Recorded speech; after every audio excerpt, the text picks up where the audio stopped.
which will get us into our last college football game we're previewing. Cy-Hawk, storied rivalry, Iowa versus Iowa State. Iowa does kind of own the rivalry, unfortunately. But Iowa State has won 2 of the last 3, right? Because under Matt Campbell, they've been great, more so than they historically are. So this is a huge one. I didn't expect us to get this rivalry week 2. I feel like, is it not normally played later in the season, or am I just completely making it up? No, it's usually played early on. I just am completely making it up. I think in my head, it's just like rivalries are later down the line. I agree. This is one of those that's played in those first 3 weeks. Sure. Should be a good game. Will probably be another defensive game. We're going to get to see Gronowski, Iowa's quarterback, versus Rocco Becht, Iowa State's quarterback. What do we expect to see in this game? What are y'all looking forward to? I think one of the big tests will be, what does Mark Gronowski look like? Oh, let me change the sheet and get that up.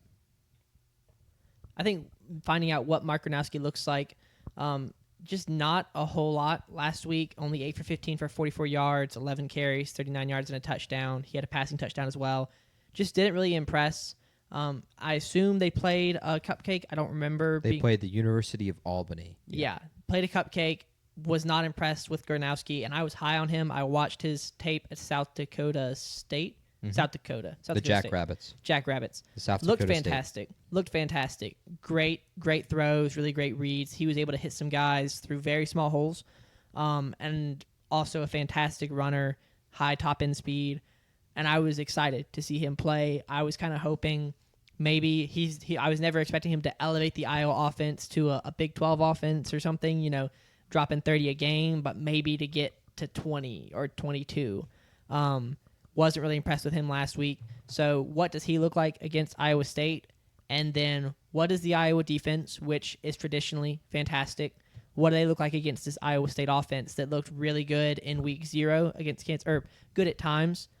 We saw some really good play from Rocco Becht as he kind of gels and meshes with new wide receivers after losing his wide receiver 1 and 2 to the draft, 2 NFL guys.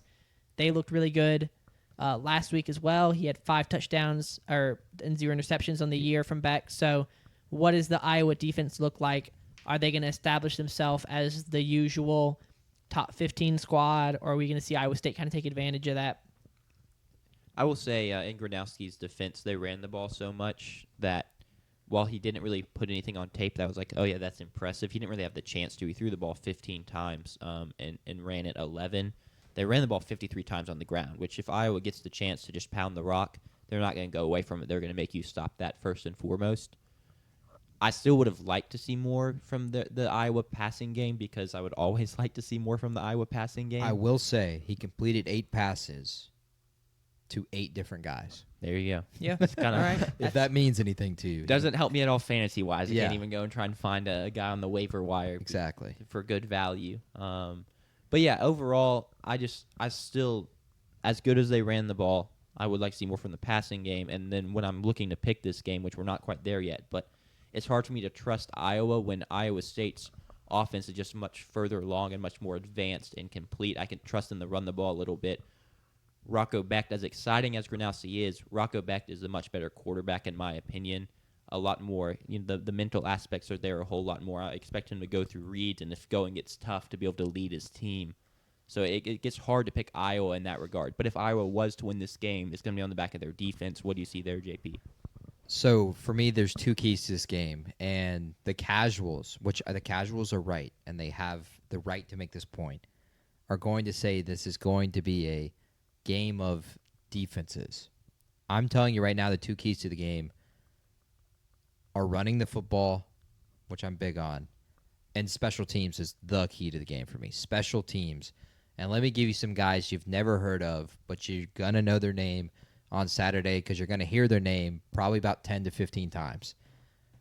For Iowa, I'm going to start with the punter. It's Reese Docken. He had 2 punts last week, which is good for Iowa. Only had to punting twice, but he punted twice. Each was 50 yards. With no return on either of them. And so field position is a big thing for Iowa. It always is with how poor their offense is. They need to play the field position game. And then the kicker, Drew Stevens, made a 55-yarder week 1. Remember, that's the same distance as Kyle Ferry made his field goal. It was the longest kick for Iowa since I think the early 2000s. So this is a guy who could be a potential star. It's his first year kicking for Iowa. But Kyle Conradi, the Iowa State kicker, is already a star, and he's already a star in this rivalry game. He made the 54-yarder last year at Iowa to win the Classic and the Cy-Hawk. And then last week, he made a 63-yard field goal. That's crazy. College kicker made a 63-yard field goal. So Dog. Kyle Conradi is another key to the game. Special teams, I think, is going to be imperative for a score total that's 41.5. Kicking the football is going to be more important. So the European version of football, I would say, is more important than the American football this weekend. I love it. How do kicking the ball go? I think that the point you made about casuals, thinking that defense is important, I think those two almost go hand in hand, because when defense is so important, it makes all the little things like field position matter. Absolutely. Right? If you give up a 40-yard punt return and they're already in field goal range in a game that finishes, short of the 20s, that field goal matters a whole lot more than a game that's in the 30s or 40s. If you give up a punt return for a touchdown, I mean, that's huge. So I think that those things kind of go hand in hand. I think that in a lot of games where it's a defensive battle, the special teams is going to have a lot of impact on the outcome. If one team can make a statement on special teams and get 3 points, a touchdown, or put themselves in the red zone with a really good kickoff return, I think that kind of dictates how the game goes, and it goes hand in hand with the defense mattering. Yep. And then my other point is running the football. So Iowa last week, 53 runs to 16 passes. They ran 3.3 more times than they threw the football against the University of Albany. And then Iowa State, surprisingly, you would not think this, but through 2 games, which I will say that first game, it was pouring rain for a ton of it, so they had to. But they ran it a ton last week as well. 88 runs to 48 passes, so almost twice as much are they running the football to throwing it. And so running the football is critical to this game. Who is going to be productive there? You're going to look at guys for Iowa State and Carson Hansen and Abu Sama the third. And then for Iowa, Iowa. Mark Gronowski, of course, for the quarterback run. He was good last week, 11 carries, 39 yards, and a touchdown. But Xavier Williams and Terrell Washington both had 10-plus carries last week. Both had 60-plus yards.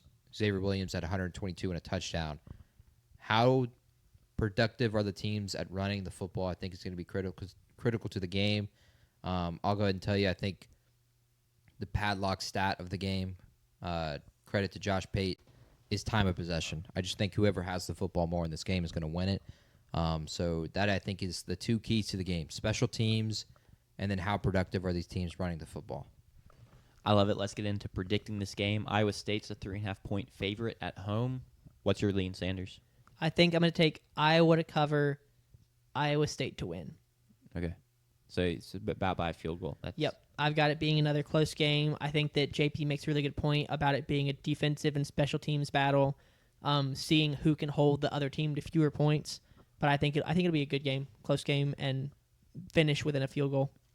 Yeah, I'm excited for it. I'm glad that I get to watch it since the state game is not till the night game, and I think this will be the game I'll turn on because we're not going to get to see Michigan-Oklahoma until Sunday morning. I'll fill you all in. Yeah, I'm sure that the group chat will be blowing up about it anyway, so we'll get live updates during the game. But I'm excited for this one. The road team has won 5 of the last 5 meetings, and Iowa is the road team. This is your other stat, which this one I'm directly stealing from Josh Pate. Since 2020, Iowa is 33-1 when scoring 21 or more points. Are they going to score 21 or more points in this game? No. Give me the Cyclones to win the Cy-Hawk and be the first team to win at home since pre-COVID. I'm going to take Iowa State to win and cover 21-17. I'm also going to take Iowa State to win and cover. I just love Rocco Becht, and I think he's going to be the guy to lead his team to victory here and make the plays when they're needed. So give me Iowa State to win and cover.